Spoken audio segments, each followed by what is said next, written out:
তো আজকে বিকালবেলা থেকে ভিডিওটা শ্যুট করছি। আজকে হচ্ছে বৃহস্পতিবার, আর আগের দিনের ভিডিওটাতে তোমরা দেখেছো বৃহস্পতিবার সকাল পর্যন্ত কি করেছি সেটাই তোমাদের সাথে শেয়ার করেছি।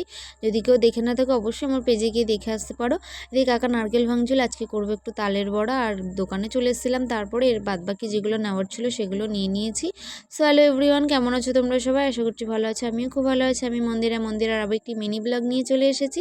তো এদিকে গোপাল সোনাকে আগে একটু করে দেবো বলে আমি তাড়াতাড়ি করে বানিয়ে ফেলছিলাম। এর মধ্যে দিয়ে দিয়েছি নারকেল কুচি, আর দিয়ে দিলাম 1 প্যাকেট মতো সুজি আর 2 বাটি মতো ময়দা। তো এদিকে সন্ধ্যা হয়ে যাচ্ছিলো বৃহস্পতিবার বিকালে, তোমরা সবাই যেন আমি একটু পাঁচালি পড়ি সেজন্য একটু তাড়াহুড়ো করছিলাম, সেজন্য আর বানানোটা তোমাদের সাথে শেয়ার করা হয়নি। আর এটা পরে মা বানাচ্ছিল। আর এদিকে আমি তাড়াতাড়ি করে সন্ধ্যা দিতে চলে এসেছিলাম, যেহেতু সন্ধ্যা ঘুরে যাচ্ছিলো।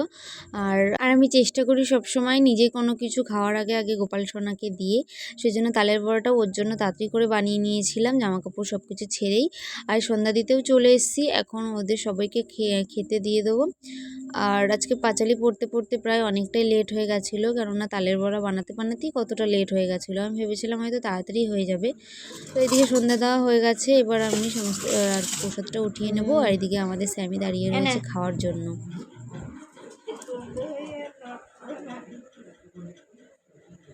খা ও তো শুকে টুকে চলে গেল, খেলো না। তারপরে আমি গোপাল সোনাকে ঘুম পাড়িয়ে নিজেও খেয়ে নিলাম প্রসাদটা।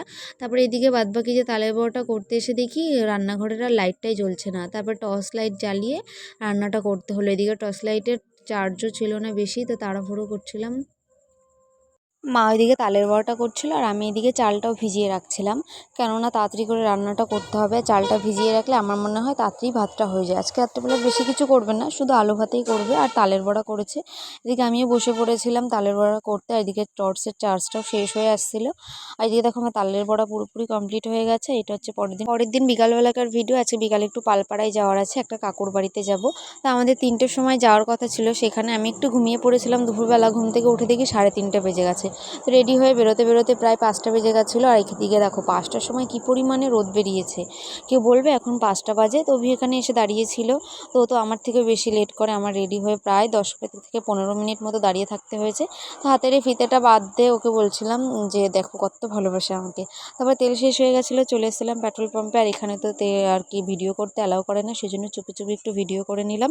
তারপরে দেখো আকাশে কী পরিমাণে আর কি মেঘ করেছে। আমরা ভাবছিলাম যদি বৃষ্টি আসে তাহলে আমরা তো ছাতাও আনিনি, পুরো ভিজে যাব।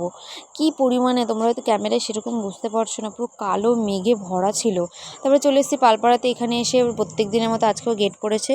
তো আজকের ভিডিওটা এই পর্যন্ত। যদি ভালো লাগে অবশ্যই লাইক কমেন্ট শেয়ার, আমার পেজটাকে ফলো করে দিও। দেখা হচ্ছে অন্য কোনো মিনি ব্লগে। তোমরা ভালো থেকো, সুস্থ থেকো।